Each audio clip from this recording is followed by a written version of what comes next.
ปากินอะไรตั้งดูตั้งสนใจงำโอ้อันนี้ก็หิวเหมือนกันลูกSummer bass go round and round, round and round, round and round. Sweet summer bass go round and round all day long. สวัสดีครับวันนี้ข้าวหอมกับข้าวตังอยู่ที่นครนายกมาแวะกินร้านก๋วยเตี๋ยวบะหมี่โหน่งนะครับตอนนี้ยังเช้าอยู่ร้านเพิ่งเปิดสัก10 นาทีที่แล้วนี่เองมีชิงช้าด้วยข้าวหอมยินถ่ายรูปไหม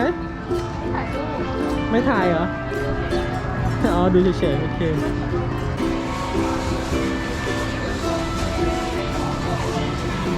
ไปกินก๋วยเตี๋ยวกันดีกว่าข้างในดีกว่าไหมได้ครับฝนมันตกแห้งเดี๋ยวขอในสุดดีกว่าที่ไหนเราเขียนเบอร์โต๊ะด้วยนะฮัลโหลตังเนี่ยตุ๊กตาเห็นไหมลูกตุ๊กตาเป็นเลยไหมนี่ของสะสมของคุณโหน่งชา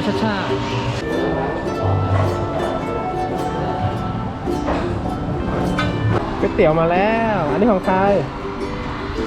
บะหมี่น้ำ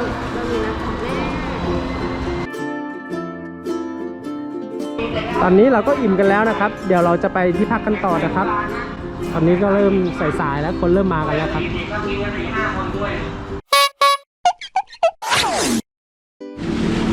ก่อนเข้าที่พักเราเจอฟาร์มแกะนะครับก็เลยแวะฟาร์มแกะกันก่อนสักหนึ่ง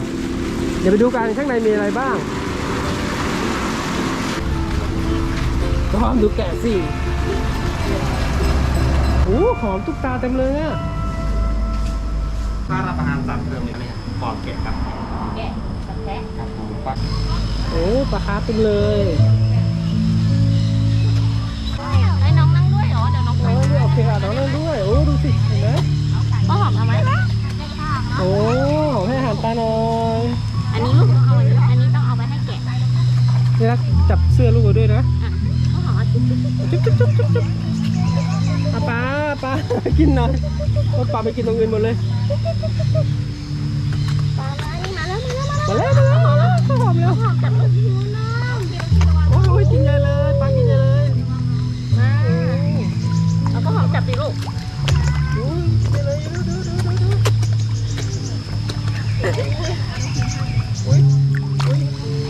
แม่ต้องลงไปอีก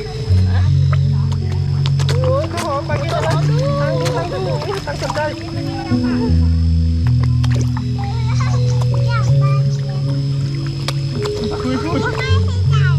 เดี๋ยวอันนี้ไม่ให้แกะลูกอันนี้ไม่เก็บไปให้แกะลูกโอ้ยข้าวหอมดูสิโอ้ยเยอะเลยตังชอบไหมอุ้ยตังชอบไหมมันจะดูดนิ้วไม่ไหวเลยโอ้ราคาถูก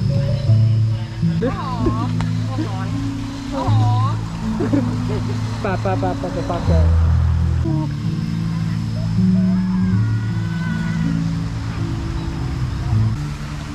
นี่ข้าวหอมนกแก้วหอมดูนกแก้วสิลูกว้าวสวยจังเลยสวยไหมนกแก้วลูกเห็นไหมแก้วนี่ข้าวหอมนกแก้วอยู่นี่ใกล้ๆเราเลยเห็นไหมเนี่ยใกล้ๆเราเลยเห็นไหมเนี่ยอันนี้อะไรอ่ะหนูมาล่าไม่ใช่เหรออันนี้หนูมาล่าแต่หนูน่ากระต่ายสองตัวนู้นน่ากระต่ายมันจะอยู่ในคอกเดียวกันเหรอแต่พันธุ์เชียงกันเลยอันนี้อะไรอันนี้เต่าข้าวหอมนี่ตัวอะไรอ่ะเต่ากินผักบุ้งเหรอเต่ากินใบผักบุ้งโอ้เป็นอาหารเต่าเหรอนี่อันนี้หนูตะเภาโอ้วิ่งข้าวหอมดูนี่สิน่ารักไหมวิ่งกันใหญ่เลยก็ตั้งดู หนูกะเพราหนูกะเพราหนูกะเพรา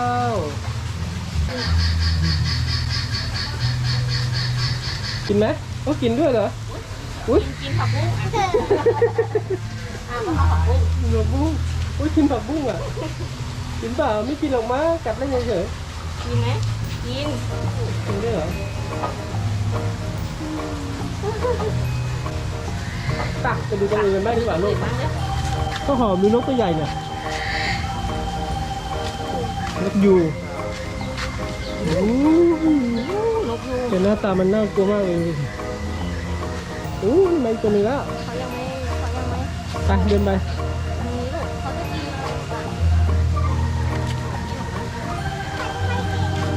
อืมไก่ลูกอันนี้ไก่อะไรอ่ะ ไก่ไก่ หมาเหรอหมากินแครอทไงระวังหมากัดดูดี ร้อยลูกนะ ม้ากินอะไรอ่ะ ๆแครอทไง ใช่หรอ ใช่สิหมากินแครอทอืมก็หอมดูหมากินแครอทสิอืม เอาไหมเอาไหม ดาวระวังโอ้หมากินแครอทอ่ะข้าวหอม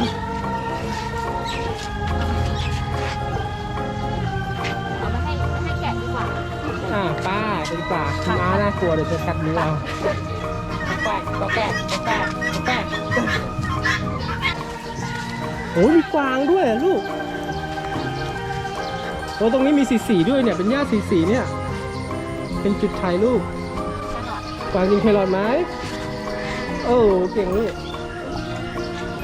งั้มจริงไหมข้าวหอมให้จริงไหมงำ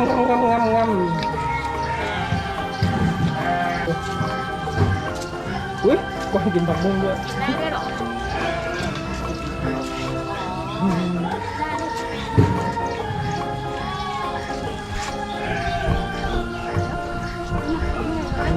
ลมเย็นมาแล้ว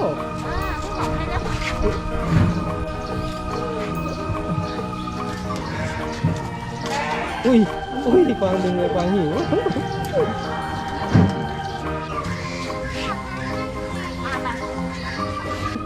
สวยจังเลยเนี่ยตรงนี้ก็สวยโอ้ยตรงนี้สวย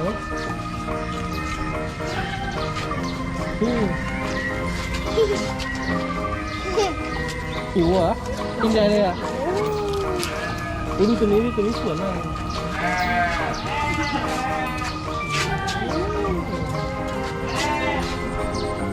ใครลายมาที่ลายมาถึงจะขัด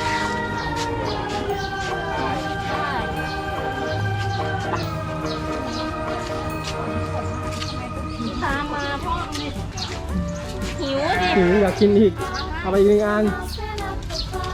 ก็ได้ข้าวหอมอยากให้แกะเร็วตรงนี้เป็นที่นั่งแบบชิลๆกว้างมากเป็นจุดถ่ายรูปสวยๆมี2ฝั่งเลยเหมาะสำหรับเด็กมากเลยมีเด็กเล็กมาด้วยเลยนะ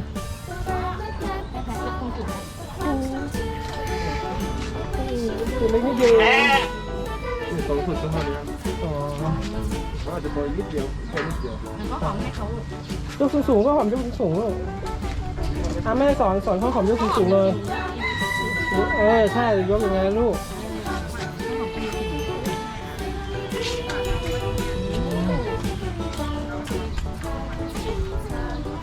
โอ้อันนี้ก็หิวเหมือนกันลูก กินแครอท กินใหญ่เลยอ่ะ เอาแครอทให้เหรอมันไม่แค่อะไรไหน อันนี้อ่ะ หิว ก็หอม ขอกินหน่อยอ้าวข้าวหอมป้อนหน่อย แล้วเราอ่ะ น้องไม่ได้ลูกน้องยังเล็กอยู่ลูกเนาะให้พ่อเหรอโอเคพ่อให้ก็ได้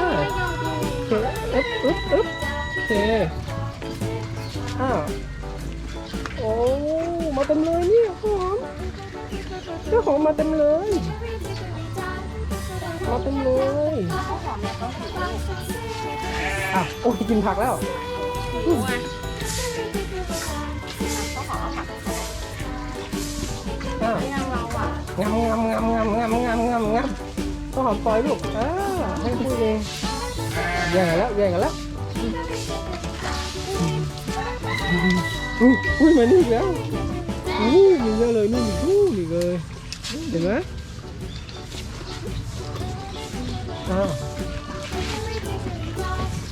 ข้าวหอมปล่อยมือลูก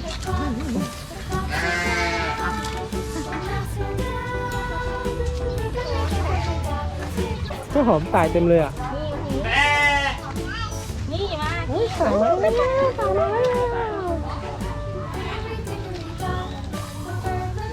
งามเหมือนเขาแทะกินทีละหน่อยอ่ะอุ้ยมาอีกแล้วข้าวหอมกระต่ายเห็นไหมลูก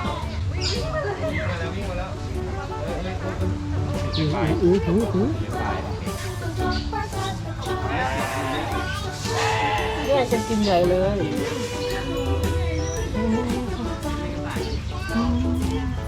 หมดแล้วเหรอหมดยางให้เราหมดยางเหลือ4 ชิ้นเก็บไว้ให้อะไรหมดแล้วโอ้แย่งกินแล้วโอ้ เบื่อมั้ย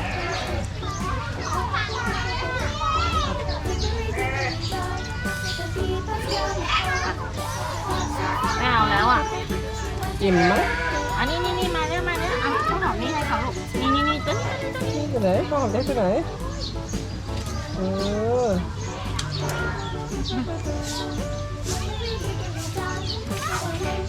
กระต่ายเห็นไหมลูกกระต่ายเห็นกระต่ายไหมลูกเห็นกระต่ายไหมป้าหมดแล้วป้าเร็ว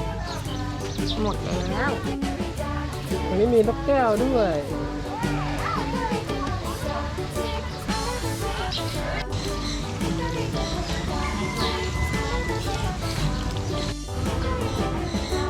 ถ่ายรูปเหรอโอ้ยถ่ายรูปไดโนเสาร์ เอาเนื้อหันหน้ามาหาให้ด้วยหันหน้ามาหาแม่ โอ้ยไดโนเสาร์เต็มเลย